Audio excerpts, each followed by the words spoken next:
Let's move straight to our next issue on the program tonight. The Kogi Governorship Election Petition Tribunal sitting over the weekend affirmed the election of the incumbent governor, Yahya Bello. The petition was filed by Mr. Musa Wada, the candidate of the People's Democratic Party, PDP, in the 2019 election. Well, in a judgment of 2-1 delivered by the chairman of the tribunal, Justice Kashim Kegama, on Saturday, the tribunal held that the petitioner failed to prove the allegations of overvoting, massive thumb printing, voter intimidation, and other electoral malpractices. The tribunal also awarded a cost of 1 million naira to be paid by the petitioners, PDP and Musa Wada, to INEC. Yahya Bello and APC, who are the respondents in a dissenting judgment, Justice Ohima Obeageli nullified the election of Governor Yahya Bello and ordered INEC to conduct fresh elections in 7 local government areas where the petitioners proved the allegations of overvoting, thuggery, voter intimidation, massive thumb printing, and other electoral malpractices, where the PDP has described the judgment as an alarming miscarriage of justice, claiming that their candidate Wada laid incontrovertible proofs of electoral manipulations as affirmed by Justice Oyema Obiagbele in his dissenting judgment. The PDP insists that its candidate Musa Wada won the November 2019 governorship election. Let's get some perspectives on this one, everyone. I have joining me from our Abuja studio, Captain Joe Agada, a retired military officer, member of the National Executive Committee of the PDP, and was a PDP state coalition officer at the Kogi governorship election. And we also have, on the APC side, a lawyer and a member of the APC, Mr. Joshua Ehimone. Thank you so much, gentlemen, for coming tonight on the program. Let me begin with you, Captain Agada. From what you're seeing, it's a majority judgment against a minority judgment. But your party is still insisting there is massive irregularities in at least 7 local governments. How do you hope to prove that at the appeal court? Thank you, Shew and viewers. Thank you for that question. We are building our appeal at the appeal court based on what we have already laid the foundations at the trial court. There is ample evidence of what we call corrupt practices, which includes violence, voter intimidation, and substantial non-compliance to the Electoral Act. And in doing so, if you put all these 3 together, in the 7 areas that we are challenging, that is Olamaboro local government, Kababunu, Ajakuta, Okene, Okehi, Adavi, you will find out that the word election, as known to law, did not exist in those 7 local governments. And we are sad that the majority judgment did not consider and appreciate the petitioner's plea and went the way it did. But we're also very encouraged and happy because the minority judgment threw up hope for Nigerians and for the judiciary by coming up strong and in very strong terms that indeed the election was marred by violence, which we proved. In proving that we showed violence, the Justice Obiagele was very emphatic in disagreeing with his learned brother, the lead judgment, that you said the petitioner did not prove violence. What can be more violent than helicopters we saw being played in the open court here, flying and shooting at voters with the dead men lying in the pool of their blood? And pictures of dead bodies in Adakolo were shown with their death certificates. And INEC commissioner testifying in a post-mortem report that there were more bullets used in Kogi election than the ballot papers. I do not know what evidence the lead judgment wants us to adduce. And secondly, Section 141 of the Electoral enjoins, which the tribunal used, that where knowledge is beyond the competence of a court or a tribunal, expert advice should be sought, and that was why we sought and the tribunal ordered a forensic examiner as an expert to come and look into the electoral materials, principally the voters' register and the ballot papers. And the report was submitted on 22nd. Unfortunately, INEC, even as an umpire, was the first one to cry even more than the bereaved and went to challenge that the tribunal should reverse its order already given after the completion of the order specified in the subpoena, because they had already known the results of the findings. All right, Captain Agada, let's take a breather.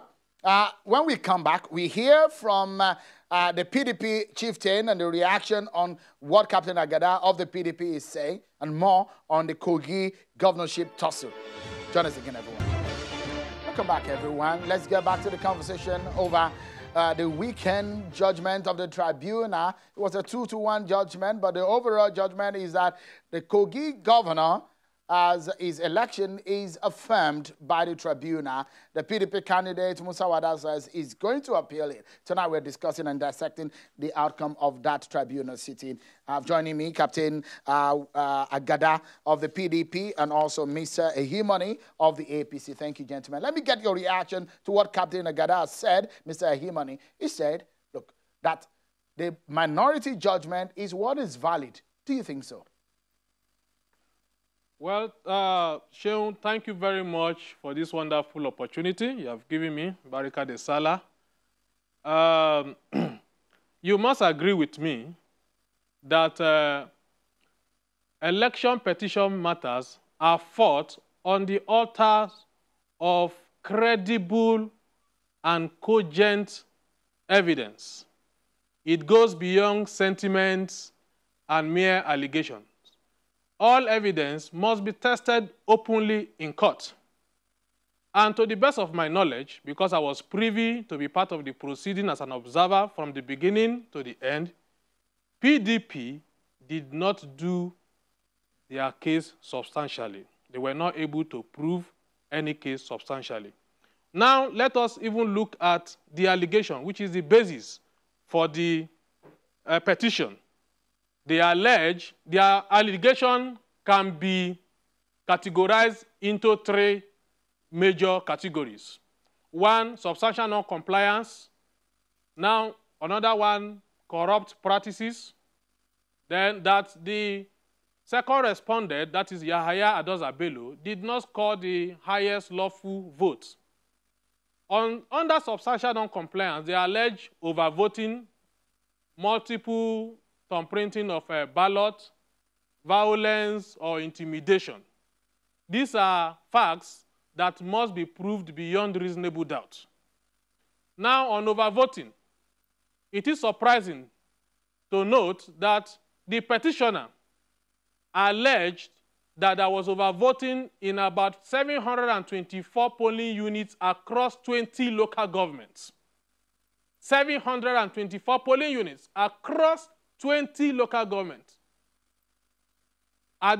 During the trial, please, they abandoned their claim in 13 local governments and made an attempt to wriggle around 7 local governments, which he has earlier mentioned.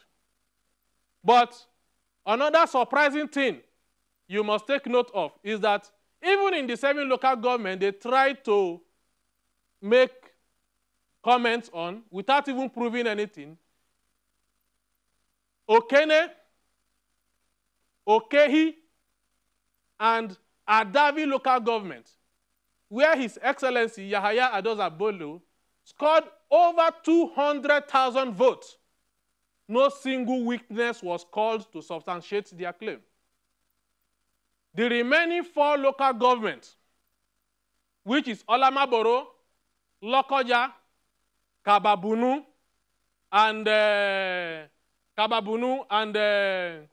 Ajakuta local government, they heavily relied on the opinion of an, well, he said he's a forensic expert.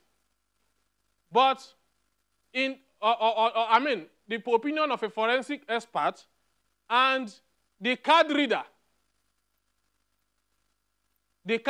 and the perimeter to assess the validity or otherwise of the exercise that took place in these 4 local governments, or any election for that matter, is by virtue of Section 49 of the Electoral Act, is the voters' register. Though they presented the regional register, but they were not able to substantiate. All right, Mr. Imoni, yeah, so let's get back to Captain Agada. Captain Agada, the premise on the defense is that the judge, the majority judgment said, look, you could not substantiate, substantiate some of the evidence or some of the claims that you made in court. And that's the same thing that Mr. Ayimoni is saying. How would you react to that? Yes, Shehu, thank you very much. I'm very happy that my colleague said anything should be substantiated and demonstrated in open court. Learned Justice, Lordship Justice Obiagele said, with all humility, I differ with the lead judge. He said, we are here in this open court. I don't know whether my friend knows whether there are two open courts. We demonstrated the video of the helicopter that killed people. We demonstrated video pictures of unarmed uniformed men, fake police and all that in video clips. What is more important, the forensic expert demonstrated how he got at his findings in open court. And with all humility, he challenged, he said, if there is any other contrary view, be it come here and proved. Now, the crux of the matter in the 7 local governments is about manipulation, massive tampering, which is corrupt practice. It was demonstrated in open court, the method and methodology which the forensic expert claimed. And the minority judge said, look, let me use his words, the way he described the evidence of the forensic expert. He said the evidence of the expert was cogent, credible, unbroken, and unflawed. He said under such circumstances, and what is more so, that the 3 councils, INEC, APC, and Abelo's council, were in open court, and they got the report of the expert, and they said cross-examine. And they couldn't. In any case, for fairness and fair hearing, they requested for a stand-down, and we gave them 2 days adjournment. The tribunal, gave them 2 days adjournment. They said they want to consult with their own experts and come to cross-examine. When they came back, they couldn't cross-examine the expert witness and abandoned it. So at the point of that, the state of the law is that they have deemed to accept the evidence of the forensic expert. And Justice Obiagele held us. He said in the face of no contrary contradiction, even after the evidence was given, and the result, the summary, before you cut me off, is that in the 7 local governments we are challenging, 239,000 votes were unlawful. You know, in computation of what is a lawful vote to declare a winner, you must excise the unlawful votes from the other votes. And that is all that we're asking the tribunal to do. And Justice Obiagele just a moment. Said there's only one thing for this tribunal. Hold on. There's only one issue for this tribunal to determine. Did Yaya Bello score a lawful of majority votes? Lawful votes. Those 239 votes are unlawful. When you deduct it from the 406, APC has only won 66,000, far below PDP. And we already have our 25% in 17 local governments. So, Mr. Ayimoni, I'd like you to react to that, to what you've just said now, and quickly too. As it stands right now, the election was not conducted or concluded at the first ballot. It was at the second ballot. So there were some problems. React to what he said. I'm not aware of that. The election was concluded on the first ballot as it regards the governorship election. If I must react to what he has said, the evidence of the expert witness was largely based on hearsay documents. The expert witness admitted in court that he is not a datilographer. In other words, he does not have the training to read fingerprint.